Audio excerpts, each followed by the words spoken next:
আমার গৌরী জানে পরস্পরে মারা গিয়েও বেঁচে থাকে। আচ্ছা তাই কি হয় না? মারা গিয়ে আবার বেঁচে থাকা যায়? রাখছিল মনে হলো তোমার।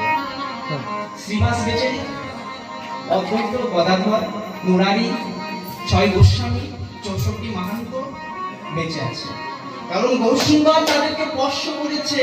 আজ আমাদের মনের মধ্যে তারা বেঁচে আছে। রবীন্দ্রনাথ, কাজী নজরুল ইসলাম আজ তো মনের মধ্যে আমাদের বেঁচে আছে। তারা কি সত্যি মারা গেছে না? মনের মধ্যে যার চৈতন্য জ্ঞান উৎপন্ন হবে, যেজন গৌর দর্শন করবে শির মাঝে, সেই তো বেঁচে থাকবে। তাহলে গৌরী যাদের পরস্পরে সেজন মারা গিয়েও বেঁচে থাকে। আর একটা কি বললাম, আকাশের বিদ্যুৎ বেশিক্ষণ থাকে না, ক্ষণিকের জন্য থাকে। আর আমার গৌরসুন্দর যদি কোনো ভাগ্যবান নাগরিক হিরণ্যাকশ্যা তোমার উদয় হয়, কি হয় জানিস কাঞ্চনা? আরে উদয় হলে অস্ত যায়, হলে উদয় হলে অস্ত যায়, উদয় হলে অস্ত যায়। ভগবান উদয় হলে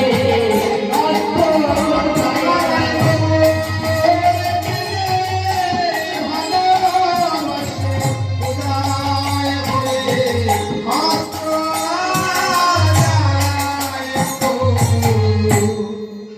এতগুলো ব্যাখ্যা দেওয়ার পর আর কি কাঞ্চনা থাকতে পারে? কাঞ্চনা তখন বলছে থাক প্রিয়া থাক, মানলাম এ জগতে বিদ্যুতের সঙ্গে তুলনা হয় না। আচ্ছা বিদ্যুৎকে আমি বানিয়ে রাখলাম, হয় না বিদ্যুতের সঙ্গে। আচ্ছা বিষ্ণুপ্রিয়া, ওই নবদ্বীপে সুরধ্বনির দিকে কিছু ফুল রয়েছে, কি ফুল জানিস? হলুদ রঙের দেখতে শোল ফুল। আচ্ছা আমরা কেউ শোল ফুল চেনেন? আগে সোনের দড়ি হতো, হলুদ রঙের দেখতে, সেই শোল ফুল। কাঞ্চনা বলছে যে নবদ্বীপে শোল ফুল রয়েছে, শোল ফুলের সঙ্গে গোড়ারূপের তুলনা হয় না ফুলের সঙ্গে। যেই না শোল ফুল বলেছে, তখন বিষ্ণুপ্রিয়া বলছে কি বললি? শোল ফুল? তাহলে শোন, এটাও বলি। আজ শোভন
কুসুমতার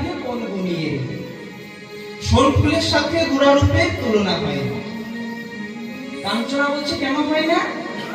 শোল ফুলের সঙ্গে তুলনা হবে না কেন? বিদ্যুৎকে মানলাম, হঠাৎ শোল ফুলের আবার কি দোষ? তখন বিষ্ণুপ্রিয়া বলছে শোল ফুলের কাছে গিয়েছিস, ভালো করে লক্ষ্য করে দেখিস শোল ফুলের মধ্যে কি রয়েছে জানিস? তাতে কাটা পোকা তুই আছে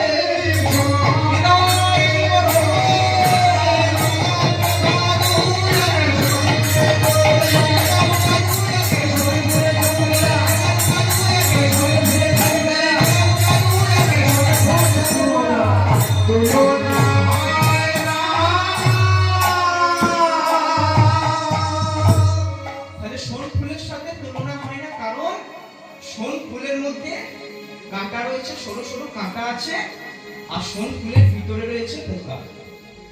তাহলে যার মধ্যে কাঁটা আছে, পোকা আছে, তার সঙ্গে কি বহু সুন্দরের তুলনা হয়?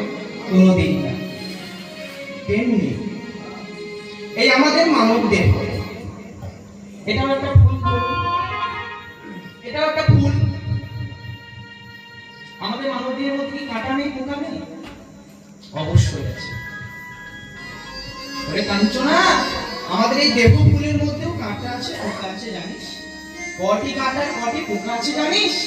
তাহলে শোন, হাতে 5টি কাঁটা, 6টি পোকা, 5টি কাঁটা, 6টি পোকা, 5টি কাঁটা, 6টি পোকা, তুলনা হয় না পাশে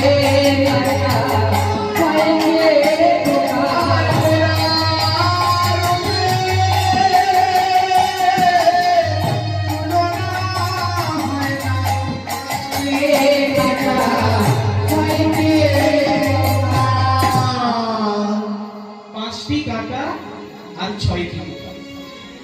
এই মানবদের 5টি কাঁটা কি কি?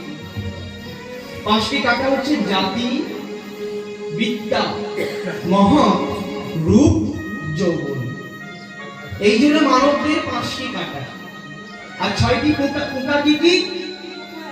কাম, ক্রোধ, লোভ, মোহ, মদ, মাৎসর্য। সকলে জানে 6টি পোকা। জাতি বিদ্যা কি 5টি কাঁটা? জাতি, বিদ্যা, মহৎ, রূপ, যৌবন। কি রকম জাতি? যেমন ধরুন আমি ব্রাহ্মণ, আমি বর্ণের শ্রেষ্ঠ, এই একটা জাতির অহংকার।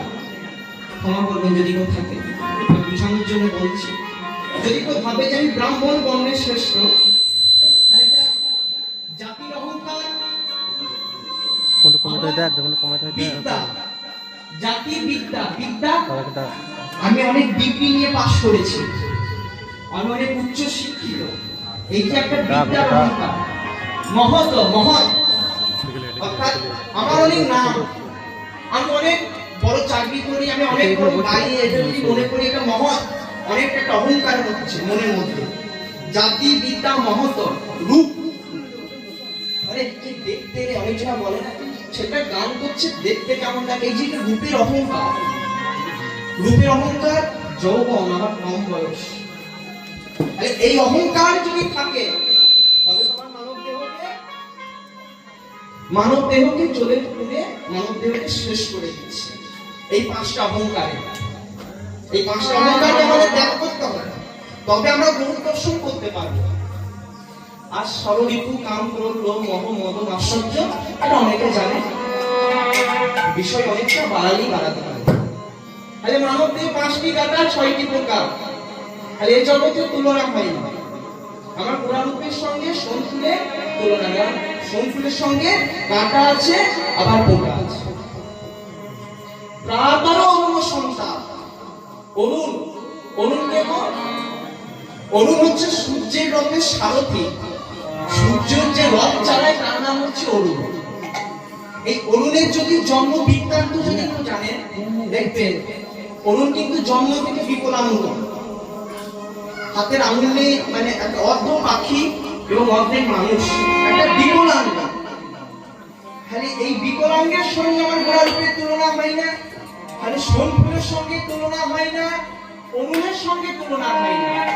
ওরে কাঞ্চনা, গোড়ারূপের সঙ্গে কালো তুলনা হয় না। শোন, গোড়ারূপের বলি হারি কেন জানিস কাঞ্চনা? তাই তো বলছে আমার গোড়ারূপে গৌরাঙ্গ রূপে যাই বলে